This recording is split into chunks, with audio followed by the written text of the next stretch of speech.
Hey, good morning, everyone. Patricia Falchetta here from Social Living Solutions. I'm jumping on here today, as I promised, to speak about ASD or autism and ADHD and procrastination. And I wanted to come on and talk about this today because it is a common problem, and many parents parents and children themselves really find this really frustrating. So I just thought I'd come on here today, share a few insights with you, and also hopefully help you with some solutions as well. So yeah, I'm just hoping that what I come on here and say today is helpful to you. Please, if you're watching, let me know in the comments as I'm going through. And also, if you have any questions, just raise your hand, or just let me know through comments, and I will do my best to answer your questions. So hi, Tracy, I can see that you're on. Thanks for coming on and watching today. So I'm coming to you from my lived experience. So I have ADHD myself. I was diagnosed 3 years ago. So I was a late diagnosis. And so I come to you with my lived experience, but also what I see daily when I'm working with and supporting my clients. So there's no doubt that the ASD, ADHD, procrastination cycle is common and is a common source of frustration, both for the person themselves, as I was saying before, and their family and friends. So in this live, I'm hoping to dispel some of the myths around this, and one of those being that people with ADHD are lazy. We are often perceived as being lazy by our teachers and family members due to the issues with procrastination. For ASDers and ADHDers alike, there are many reasons why the procrastination occurs. I want you to note here that neurodiverse brains process time differently. And if you like, I can give you references for this comment later on. If you put a request in the comments, I'll give you the references for this, because it's actually really interesting reading. So we do process time differently. That is a fact. And some research indicates that procrastination often serves as a compensation strategy for teens and adults who are neurodiverse. When faced with a challenging task, procrastination offers them or us a way to stop dealing with an unpleasant problem that they may feel is too difficult for their abilities. And I certainly know that I do this, like when I'm really stressed and in overwhelm, I will procrastinate because it just feels like the problem or the task that I have to do is insurmountable. So I'll find ways to distract myself so that I don't feel that pressure or stress. Evidence also indicates that people with more serious ADHD and autism symptoms experience more procrastination, as well as internalizing symptoms such as depression and anxiety. Now, this is through my own personal experience and also through my research, I feel that the factors that contribute to procrastination are complex and varied, but problems with executive functioning play a key part in procrastination. To me, the three main contributors to the procrastination are time blindness, hyperfocus, anxiety, stress, and overwhelm. Hi, Kaylin. Oh, it's great to see that you're on here as well. Thank you for watching. And if you have any questions, as I said before at the beginning of the live, please put them in comments, because I would love to answer your questions as we go or when I finish. Otherwise, put them in, afterwards, put them in the comments and I'll answer them later. So I'm going to talk about time blindness first. So many neurodiverse individuals report suffering from time blindness. Time blindness is the inability to sense the passing of time, and it can make nearly every aspect of a person's life more difficult. The important thing to understand is that it is a sensory issue, and it's not an intentional disregard for time. And I think this is really, really important, I think, for people in relationships with neurodiverse people, but also for parents to understand as well, that it's not intentional and that it is a sensory issue. With time blindness, you often feel like time is slipping away, and I very much know this feeling, therefore creating a sense of overwhelm and stress. So when wanting to complete a task, you get this incredible sense of overwhelm that you have no control over time. And this can lead to procrastination as you don't know where to start. So and I know I do this as well. I'll sit in front of my computer, let's say to do a uni assignment or write a report or something. And if that sense of overwhelm comes in, it's like my brain just feels completely muddled and fumbled. And sometimes, I mean, I'm really, lucky because of the work that I do. I know the techniques that I have to put into place to mitigate those feelings. But for young children, this can be really, really difficult, or even for teens when they're sitting down to do an assignment or an assessment. The other issue is that time blindness tends to cause one to chronically miss deadlines, as you tend to overestimate how much time has passed. Therefore, neurodiverse people will often have problems with turning up to scheduled events on time, but also getting assessments and assignments in on time. It contributes to the feeling that you have far more time than you actually do. So when assigned a task, you'll overestimate the amount of time that you have to get it done. So then you allow your neurodiverse distractible mind to get distracted with other more fun things than the task at hand. It's the impaired sense of time that leads to problems with getting tasks started. If you have trouble estimating the time it takes to complete a task, you might put it off, thinking you're still allowing enough time to get it done.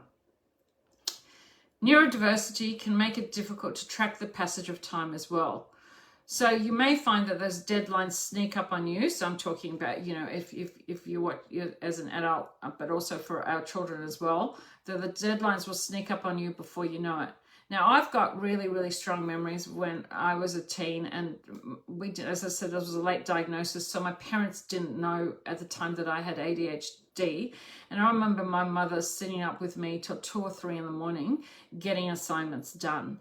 And looking back now, I realized that it probably was partly due to this issue with time blindness, plus the other issues that I'm going to cover today. But I remember it being so stressful, and my poor mum sitting down with me to help me get those assessments in on time. Hey, Naomi, it's great that you're on here. Thank you. The next issue is hyperfocus. Now, I don't know how many of you know this, but those of us with autism and ADHD, we have this ability to be able to hyperfocus on tasks, things that we're super interested in, or things that take our interest. But there is also an issue with hyperfocus too, sometimes when sitting down to do assessments or to get reports in, and around this procrastination issue.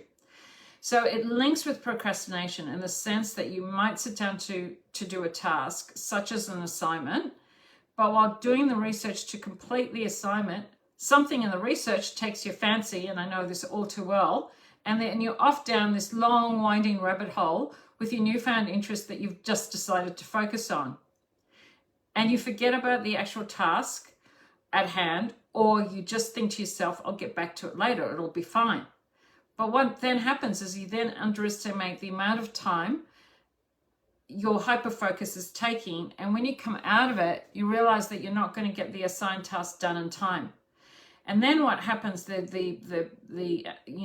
what happens with this happening is that you then brings you into a state of panic and can send you into a fight, freeze, or flight state. And I know this has happened with me when I've done that and I've gone down that rabbit hole, and then I come out and I think, oh my God, I'm not going to get this thing done. I'm not going to get it done in time. And then I actually go into the freeze where I actually feel like I just can't function. So then when this happens, then of course, here's the anxiety, the stress, and the overwhelm phase of procrastination. So once in this state, we're in real trouble. The biggest issue is when the anxiety, stress, and overwhelm sets in, we're heading for a meltdown and stress on our nervous system that can take us hours, if not days, to recover from.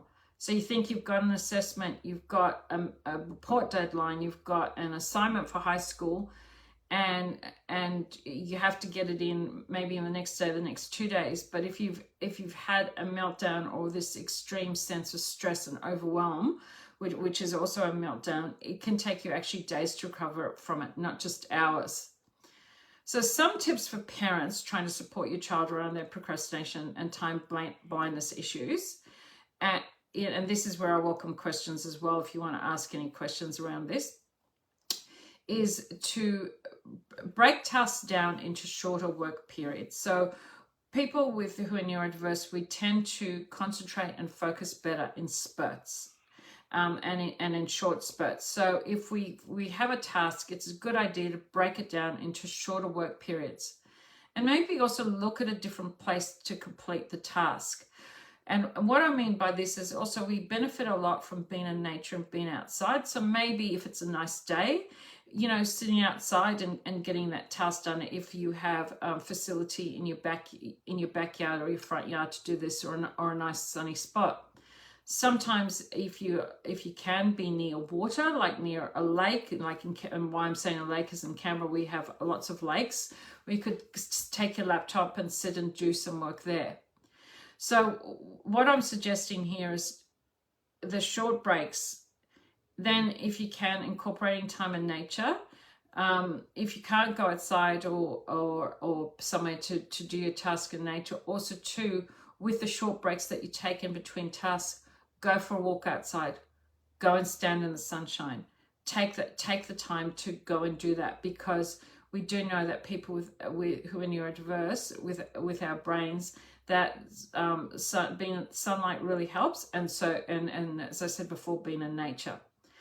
Also too, another thing that can help as well is doing the task differently, so taking a different approach.